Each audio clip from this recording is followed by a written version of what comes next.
With so many shoulder exercises out there, it's hard to know which ones actually work. But the truth is, you're probably doing too many and focusing on the wrong areas. In fact, after cutting out all the fluff and focusing on just two science-backed exercises, my shoulders grew bigger and wider than they've ever been. And with the right form, the same will happen for you. But here's the thing, what makes shoulders look wide and gives you that classic V taper isn't every part of the shoulder.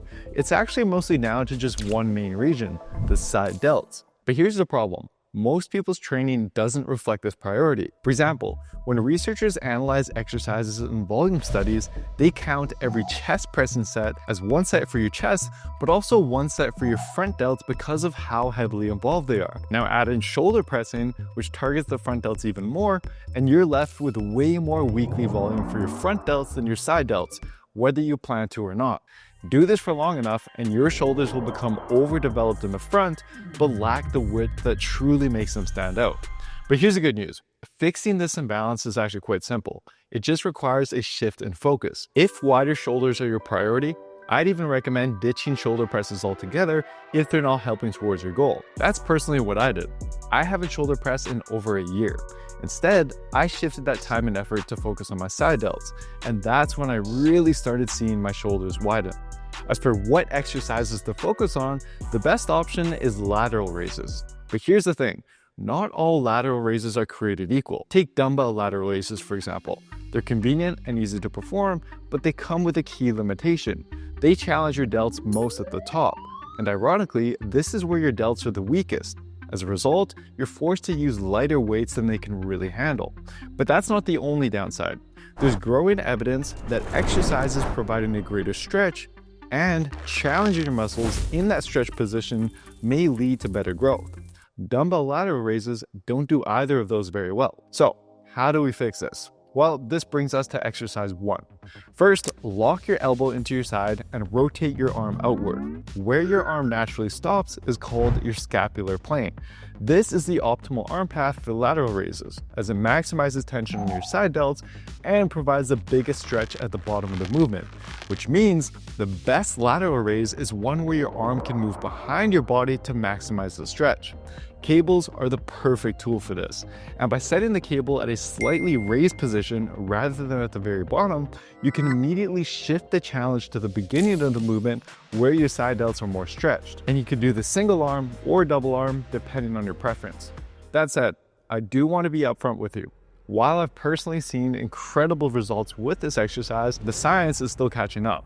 For example, I recently connected with my friend and researcher Dr. Milo Wolf, who conducted a study comparing cable lateral raises to dumbbell lateral raises. So, in our study, during 8 weeks, we took 25 participants who all had a training experience of around 5 years on average and had them do one of two exercises, using one arm to do one exercise and the other to do the opposite exercise. With one arm, they exclusively performed cable lateral raises. With the other arm, they exclusively performed dumbbell side raises. We measured hypertrophy of the side delt using ultrasound at 2 sites, one more proximal and one more distal. Now, if you look closely at the results, at one site, hypertrophy was effectively the same between dumbbell and cable side raises, whereas at the other site, if anything, there was a slight benefit, like around 30 or 40% relative difference in favor of the cable side raise. My interpretation of this study effectively is that dumbbell side raises and cable side raises are both effective for growing the side delts. But if you kind of look a bit closer and interpret it in light with the overall research, I would say you're probably still better off doing cable side raises. It may just not be a huge difference. But there's a catch. The cable raises in that study were performed with the arm in front of the body instead of behind the body, which doesn't provide quite as much stretch on the side delt. Additionally, the study was relatively short, and it used ultrasound measurements, which is tough to accurately measure thin muscles like the side delts. That's why I'm currently running a highly controlled study using custom machines and MRI for measurement to determine if challenging your delts in the stretch position actually offers a significant advantage. In the meantime, I'd still highly recommend giving this variation a try. If anything, there might be a novelty effect where challenging your muscles in a new way could help you break through a plateau. At least that's exactly what it did for me. That said, if you're a beginner, this exercise might feel a bit tricky to master, especially the double arm version. In fact, I tried to show this to Kevin, our head engineer at Built with Science, And let's just say he wasn't a fan.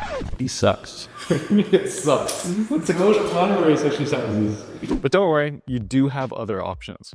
One option is to first do a normal set of dumbbell lateral raises. Then, immediately after you can't do any more full reps, grab a pair of 5-pound heavier dumbbells and perform partial reps just in that bottom range. This ensures your delts are actually worked to their limit, especially in that all-important bottom position. Another option is to try the lean-in dumbbell lateral raise. By leaning into the movement, you shift the challenge to the bottom of the range, targeting the stretch position more effectively. Now, while the first exercise focuses on the main part of your side delt, there's actually more to your shoulders than meets the eye. Believe it or not, muscle activation research suggests that your shoulders might have up to 7 different heads, all of which can be independently activated by your nervous system. Now, this doesn't mean that you need 7 different exercises to target each head, but it does mean that small adjustments to your lateral raise technique can work areas of your side delts that you've probably never hit before. One area in particular is the rear portion of the side delt. I know it sounds weird and super specific, but developing this area not only adds width to your shoulders, but it also gives them a more complete, beefy look in the back, an area that's often underdeveloped. So, how do you target it? Let me show you with cables first, and then I'll show you a dumbbell alternative. So for cables, start by setting the cable at wrist height like we did with the first exercise. But this time, rather than grabbing the cable behind your body, grab the cable in front and rotate your body about 45 degrees towards the cable. This slight adjustment lines up the tension perfectly more towards the rear part of your side delt. From here, raise your arm in a straight line away from the cable. Your arm should move slightly back behind your torso as you lift. Now, you might not be able to raise your arm quite as high as you would in a standard lateral raise before it feels like your shoulder gets stuck. And that's fine. Don't force it past that point. Simply focus on keeping the tension on the muscle. Now, as for the dumbbell version, first set up a bench at a slight incline, just 1 notch down from vertical. Support your chest against the bench, let your arms hang straight down in front of you, and then raise them out to your sides. You're also not going to be able to go very heavy with these, so focus on form rather than weight. While this variation doesn't provide quite as much stretch or challenge in the bottom position, it's still an excellent option that targets the same area. But before you jump into these 2 exercises, there's one key principle you need to apply. See, the tricky thing about lateral raises is you're not lifting nearly as heavy compared to other exercises, which means a small increase, like 5 pounds on dumbbells or moving 1 pin down on the cables, can be the equivalent to adding 40 pounds to your bench press in 1 jump. So what often happens is you think you're ready to increase the weights, but as soon as you do, your form completely breaks down, leaving you stuck doing the same weights forever. But here's the good news. Research shows you can build muscle either by adding more weight or by doing more reps. This opens up a smarter way to progress. And here's what I do. I stick to a broad rep range of 10 to 20 reps. Once I can perform at least 15 controlled reps across all my sets, that's when I'll bump up the weight.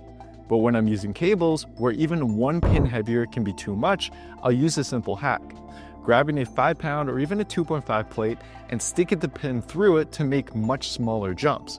This small adjustment allows me to keep progressing without sacrificing my form. But here's the thing, guys. You also need to program these 2 exercises into your routine with the right balance of volume and recovery for your specific body.